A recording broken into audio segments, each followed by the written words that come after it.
Minkejja l-biża li Brexit seta' jġib tnaqqis sostanzjali fit-turiżmu Ingliż lejn pajjiżna, jidher li għalissa dan mhux il-każ. Tenna dan il-Ministru għat-Turiżmu Edward Zammit Lewis li fil-jiem li għaddew attenda l-World Travel Market f'Londra, waħda mill-ikbar fieri internazzjonali tat-turiżmu.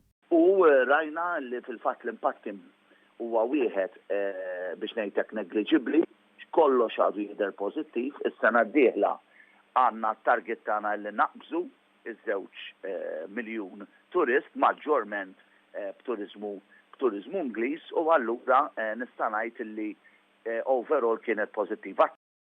Zammit Lewis spjega li hawn saru laqgħat fuq livell ministerjali u anke bħala awtorità tat-turiżmu fosthom operaturi ewlenin. Dan sar biex jissaħħu relazzjonijiet eżistenti u jinħolqu oħrajn ġodda. Ikun hemm networking ma' pajjiżi oħra li nużawha wkoll biex nistabilixxu relazzjonijiet ġodda magħhom għal dak li huwa turiżmu kif ukoll linji tal-ajru li huwa tant importanti li jkollna dejjem aktar konnettività aerja.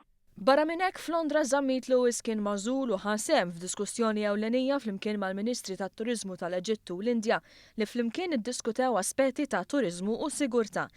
Fejn tkellmu kemm dwar diżastri naturali kif ukoll dwar attakki terroristiċi u kif dawn jistgħu jaffettwaw id-dinja tat-turiżmu. Fl-aħħar nett Zammit Lewis temm jgħid li pajjiżna għaddej minn perjodu tajjeb ħafna, però il-ħidma se tkompli sabiex ikun żgurat li pajjiżna jibqa' miexi fit-triq it-tajba u jżomm u jkabbar is-sem tas-suq tiegħu.